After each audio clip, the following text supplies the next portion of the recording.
আমরা চলে আসি কনস্ট্যান্টের আলোচনায়। কনস্ট্যান্ট কি?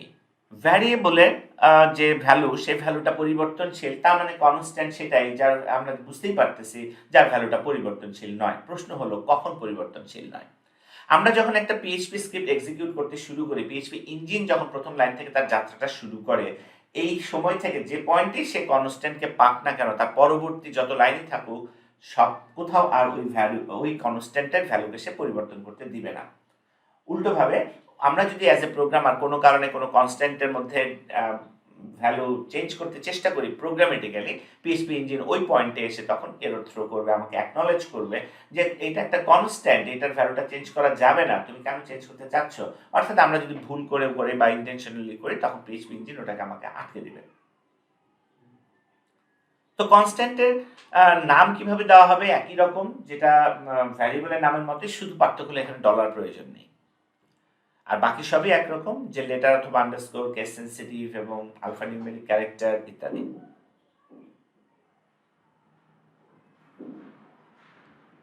তো কনস্ট্যান্ট একই রকম ভ্যারিয়েবলের মতো, যে কোনো জায়গায় ডিফাইন করা যায়, যে কোনো জায়গা থেকে অ্যাক্সেস করা যায়।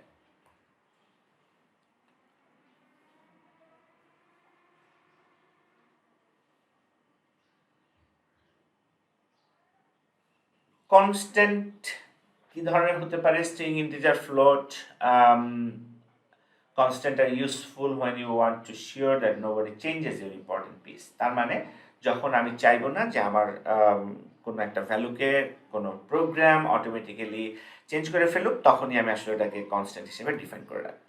সো এখানে কতগুলো এক্সাম্পল কনস্ট্যান্ট এক্সাম্পল দেখতে পাচ্ছি যে আমরা কনস্ট্যান্ট ডিফাইন করার জন্য ডিফাইন নামক একটা মেথড ব্যবহার করি, যার ফার্স্ট আর্গুমেন্ট অ্যাকচুয়ালি থাকে কনস্ট্যান্ট এবং সেকেন্ড আর্গুমেন্টটা থাকে ভ্যালু, যে কারণে পরবর্তীতে ইকো কনস্ট্যান্ট বললে আউটপুটটা দিবে। এখানে একটা জিনিস আমরা বলে রাখতে পারি যে কনস্ট্যান্টগুলো, ভ্যারিয়েবলগুলো কেস সেন্সিটিভ। সো আমি কনস্ট্যান্ট সব বড় হাতের দিলে ছোট হাতের এটা ডেফিনেটলি একই জিনিস নয়, সে একটা নোটিশ বা ওয়ার্নিং আমাদেরকে দেবে। এখানে আরো একটা জিনিস আমি বলতে চাই যে কনস্ট্যান্টগুলো কেন সব বড় হাতের, এটা একটা কনভেনশন। এগেইন, এটা একটা কনভেনশন, এটা কোনো রুল না যে যদি আমাদের স্ক্রিপ্টে কোথাও কনস্ট্যান্ট ডিফাইন করি, সেটা সবগুলো আমরা বড় হাতের হিসেবে ডিফাইন করব।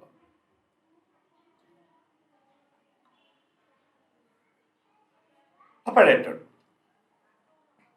আমাদের বেসিক যে কম্পোনেন্টসগুলো একটা প্রোগ্রামিং ল্যাঙ্গুয়েজকে নিয়ে কাজ করতে হেল্প করে বা একটা প্রোগ্রাম লিখতে হেল্প করে, সেই ক্ষেত্রে যে নেক্সট বা এই মুহূর্তে যেটা সবচেয়ে ইম্পর্ট্যান্ট, সেই চ্যাপ্টারটা আমরা চলে আসছি, সেটা হলো অপারেটর। অ্যাসাইনমেন্ট অপারেটর সম্বন্ধে আমরা অলরেডি বলছি যে অ্যাসাইনমেন্ট অপারেটর হচ্ছে সেগুলো, যে অপারেটরগুলো আমাকে কোনো ভ্যালু মেমোরিতে রাখতে হেল্প করবে। যেমন আমরা লিখেছিলাম $foo ইজ ইকুয়াল টু বার, বার ভ্যালুটা ফু নামক মেমোরি লোকেশনে অ্যাসাইন করো। এই অ্যাসাইনমেন্ট অপারেটরটা আমরা যেটা পরিচিত সমান চিহ্ন নামে, সেটাই এই প্রোগ্রামিং ল্যাঙ্গুয়েজে আমরা অ্যাসাইনমেন্ট অপারেটর হিসেবে চিনব। এর বাইরে অ্যারিথমেটিক অপারেটর, এটা নিয়েও আমি এই মুহূর্তে বেশি বলতে চাই না। আমরা প্রত্যেকেই ছোটবেলা থেকে যোগ বিয়োগ গুণ ভাগ করে আসছি এবং সেখানে আমরা যা করে আসছি সেটাই এখানকার অ্যারিথমেটিক অপারেটর। হ্যাঁ, সিম্বলে একটু চেঞ্জ রয়েছে, যেটা আমরা করতে গিয়ে দেখতে পাবো। কম্পারিজন অপারেটর শব্দই বলে দিচ্ছে, নামটাই বলে দিচ্ছে, যেটা কম্পেয়ার করতে হেল্প করবে। ইরর কন্ট্রোল অপারেটর ইররকে কন্ট্রোল করতে হেল্প করবে। ইরর কন্ট্রোল মানে আপনি একটা ভুল করছেন, সে ভুলটাকে সে ধরবে না বা ওই টাইপের না, যেটা হচ্ছে যে ভুলের এগেনস্টে পিএইচপি ইঞ্জিন ধরেন একটা এরর থ্রো করতে চায় বা কিছু, সেটাকে আপনি সাপ্রেস করতে পারবেন বা ম্যানেজ করতে পারবেন সামহাও, কিন্তু এরর বন্ধ করা যাবে না আবার। আর এক্সিকিউশন অপারেটর, যেটা কিনা কোনো কিছু এক্সিকিউট করতে আমাদেরকে হেল্প করে। এক্সিকিউশন অপারেটর আমাদেরকে এক্সিকিউট করতে হেল্প করবে। প্লাস প্লাস, মাইনাস মাইনাস, এগুলো হচ্ছে বেসিক্যালি আমাদেরকে ইনক্রিমেন্ট এবং ডিক্রিমেন্ট করতে হেল্প করবে, কোনো কিছু সংখ্যা এক এক করে বাড়াতে কিংবা এক এক করে কমাতে। লজিক্যাল অপারেটর লজিক্যাল বিষয়গুলো নিয়ে হ্যান্ডেল করবে। স্ট্রিং অপারেটর স্ট্রিংকে নিয়ে কাজ করবে। অ্যারে অপারেটর অ্যারেগুলোকে নিয়ে কাজ করবে এবং টাইপ অপারেটর অপারেটরের প্রেসিডেন্স আমরা দেখব, এবং ইউনিয়ন অপারেটর, যেটা পিএইচপি 8 এর জন্য ইউনিয়ন অপারেটর বেসিক্যালি পিএইচপি 8 এ অ্যাভেলেবল, এবং পিএইচপি 8 এ এই ইউনিয়ন অপারেটর আমার কিভাবে কাজ করে আমরা উদাহরণ হিসেবে সামনে দেখব। সো অ্যারিথমেটিক অপারেটর এগুলো আমরা যেহেতু চিনি, কাজে এখানটায় আমি আর কিছু বলতে যাচ্ছি না। অ্যারিথমেটিক অপারেটরের কিছু উদাহরণ এখানে আছে। অ্যাসাইনমেন্ট অপারেটর এবং অ্যারিথমেটিক অপারেটর কম্বিনেশনের কিছু উদাহরণ এখানটায় রয়েছে। কম্প্যারিজন অপারেটরগুলো আমরা এখান থেকে একটু জানতে পারবো। এখানে আমরা যখন যারা একেবারে নতুন তার সবগুলোর জন্য উদাহরণ তো করবোই, বাট স্পেশালি আইডেন্টিক্যাল অপারেটরটার দিকেও আমরা একটু তাকাবো। ইনক্রিমেন্ট ডিক্রিমেন্ট অপারেটর, যেটা কিনা কোনো সংখ্যা 1 তাকে ইনক্রিমেন্ট করলে হবে 2, তাকে আরেকবার ইনক্রিমেন্ট করলে হবে 3, বা ডিক্রিমেন্ট 1 কমালে 2 কমালে মাইনাস মাইনাস করলে কমতে থাকবে।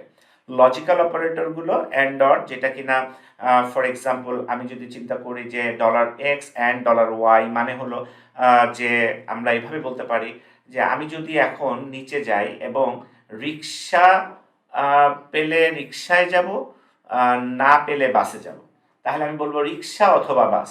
এই যে বিষয়টা লজিক্যাল অপারেটর। বা আমি হয়তো বলতে পারি যে আমার হাতে যদি টাকা থাকে এবং সিএনজি অ্যাভেলেবল থাকে, তাহলে আমি সিএনজিতে যাব। তাহলে এই যে বিষয়টা যে আমার দুটো শর্ত পূরণ হতে হবে, সিএনজি থাকতে হবে এবং সিএনজিতে যাওয়ার ভাড়াটা থাকতে হবে, তাহলে আমি হয়তো সিএনজিতে যেতে পারবো। এই যে লজিক্যাল বিষয়গুলো, এটা আমরা লজিক্যাল অপারেটর দিয়ে হ্যান্ডেল করি। আমি খুব সংক্ষেপে প্রত্যেকটা বিষয় একটু একটু করে বলে যাচ্ছি, কারণ আমরা এগুলো প্রতিটা জিনিসই কাজ করব এবং কাজ করার সময় ছোট ছোট জিনিসগুলোকে আরো ভালোভাবে আমরা বুঝে নিতে পারবো। স্ট্রিং অপারেটরস, এবং স্ট্রিং অপারেটর হচ্ছে কনক্যাটেনেশন, দুটো স্ট্রিংকে জোড়া লাগানোর জন্য আমরা কনক্যাটেনেশন অপারেটর ব্যবহার করি, এবং ডট ইকুয়ালস টুর মাধ্যমে আমরা এটাকে অ্যাকচুয়ালি অ্যাসাইনমেন্ট এবং কনক্যাট করা সেই কাজটা একসাথে করতে পারি। অর্থাৎ এটা অ্যাকচুয়ালি দুটো অপারেটরকে কম্বাইন করে ব্যবহার করা।